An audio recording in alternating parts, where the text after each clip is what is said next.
मैं सिवान वालों को कहने आया हूं, अब नरेंद्र मोदी और नीतीश कुमार का राज है।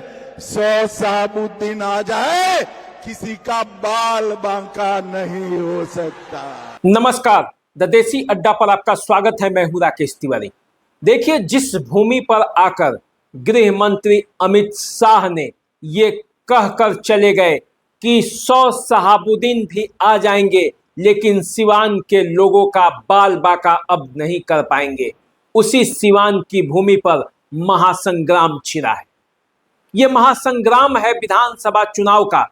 एक तरफ पूर्व विधानसभा अध्यक्ष अवध बिहारी चौधरी आरजेडी के लालटेन लेकर खड़े हैं, तो दूसरी तरफ बिहार सरकार के मंत्री मंगल पांडे हाथों में कमल लेकर सिवान के जनता के बीच है।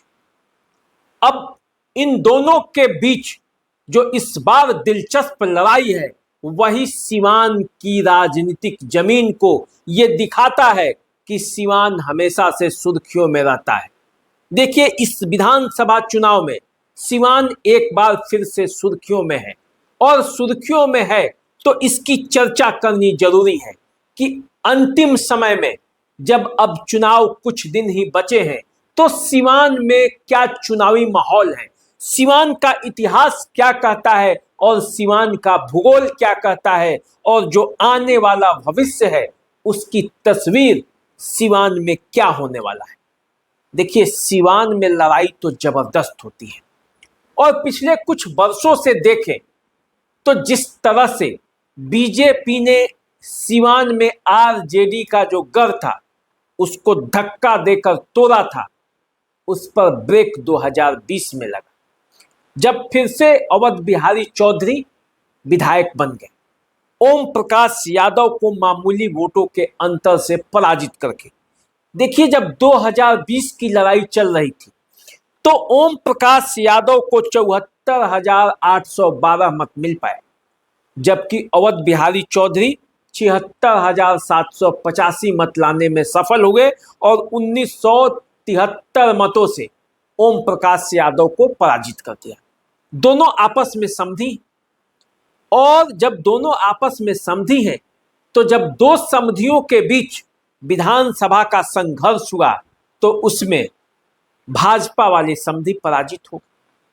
अब देखिए, उसी धरती पर मंगल पांडे जब चुनावी मैदान में उतरे हैं और उनके पीठ पर आकर जब अमित शाह खड़े हो गए हैं, और उसी सिवान की भूमि से जब उन्होंने ललकारा है कि सिवान के लोग शहाबुद्दीन के 20 साल के बाद भी नहीं टूटे और 100 शहाबुद्दीन भी अब आकर खड़े हो जाएंगे, तो सिवान के लोगों का बाल बाका नहीं बदल सकते।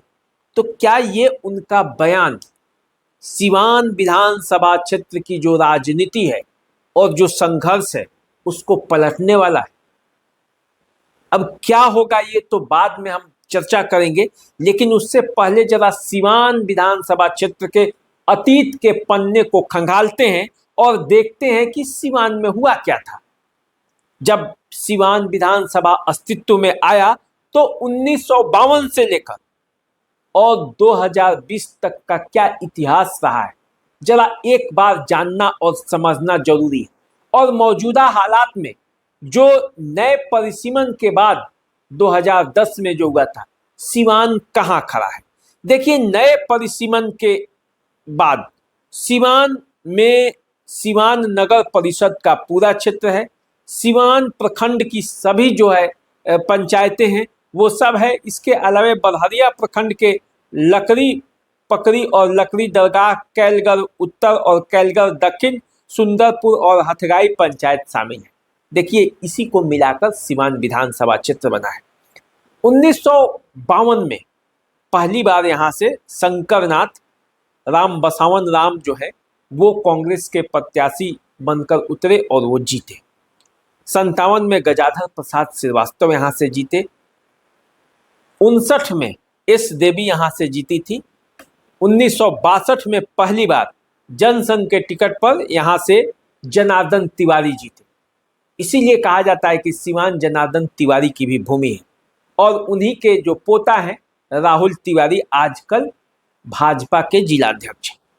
देखिए 1967 में राजा राम चौधरी कांग्रेस से जीते, फिर 69 में जनार्दन तिवारी जीते, 72 में भी जीते, 77 में गुलाम सरवर यहाँ से जनता पार्टी के टिकट पर जीते, 80 में फिर जनार्दन तिवारी बीजेपी के टिकट पर चुनाव जीते थे।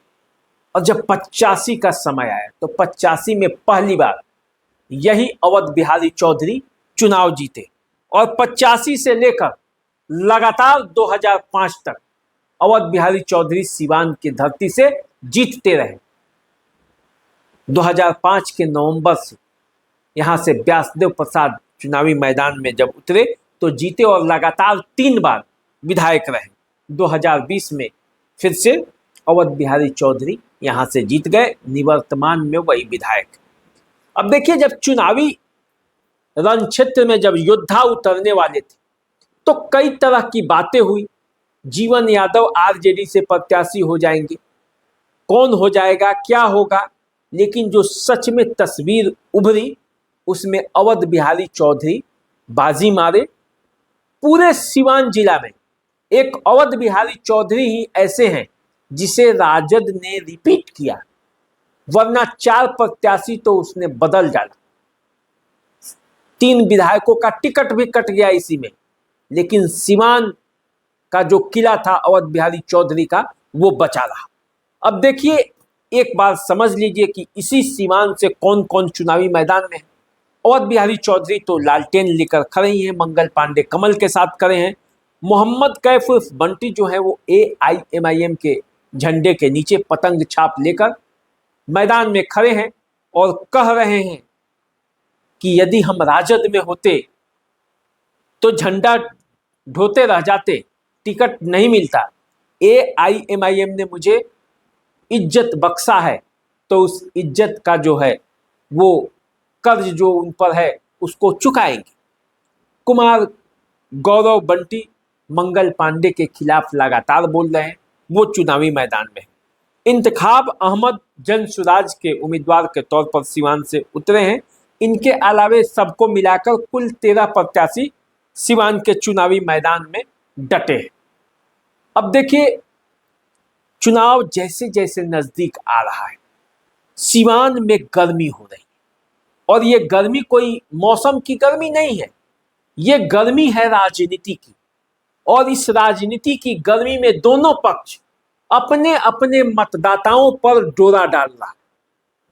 अमित शाह ने आकर अपना चुनाव अभियान का श्री गणेश किया नामांकन के बाद सिवान से और कहे कि हम सिवान को ही चुने थे इस बार, क्योंकि सिवान की भूमि को जिसे शहाबुद्दीन के इलाके के रूप में माना जाता है, उस भूमि को अब 100 शहाबुद्दीन भी आकर बाल बाका नहीं कर सकते। यहाँ के लोगों ने जुर्म सहा है, ओसामा साहब को जीतने नहीं देंगे।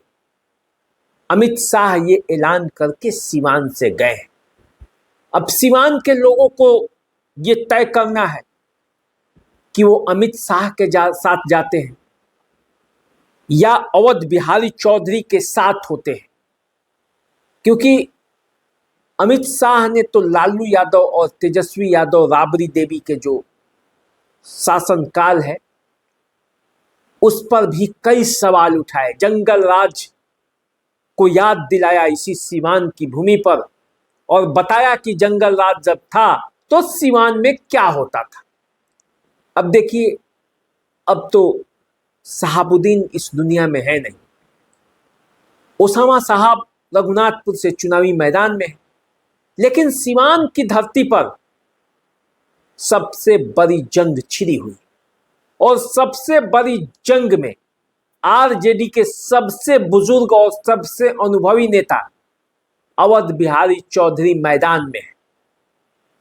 तो जब मंगल पांडे और अवध बिहारी चौधरी के बीच सीधा संघर्ष सिवान की धरती पर होने वाला है तो ये देखना उत्सुकता का भी विषय है।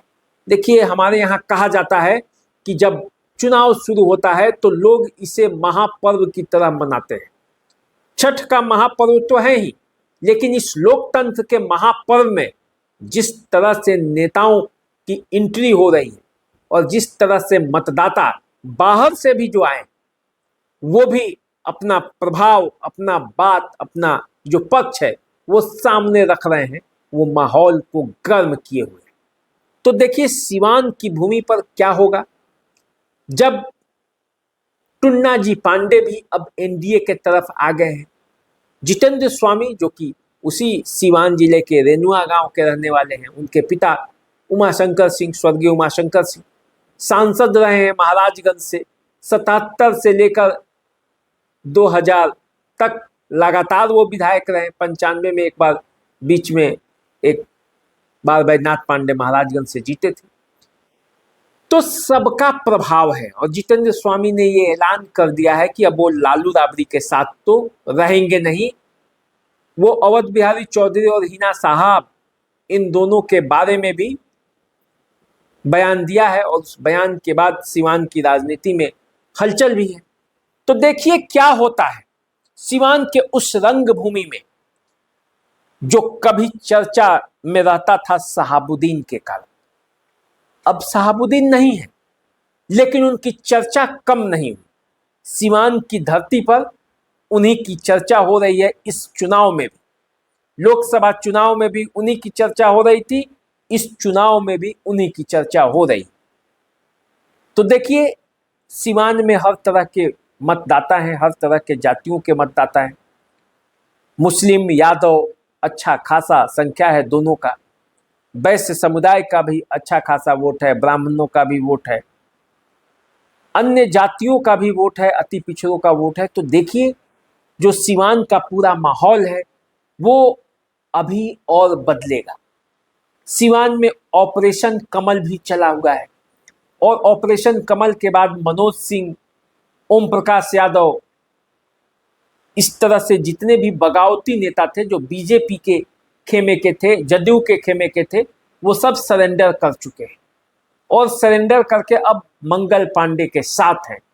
तो देखिए एक तरफ से मंगल पांडे का प्रभाव और दूसरे तरफ से अवध बिहारी चौधरी का प्रभाव, दोनों के प्रभाव में किसका प्रभाव इस बार जीतता है, किसके पास वोटों का भाव होता है और किसके पास वोटों का अभाव होता है, ये देखने को मिलेगा जब 6 नवंबर को यहाँ पे मतदान होगा और मतदान के बाद पता चलेगा कि असल में क्या हुआ है।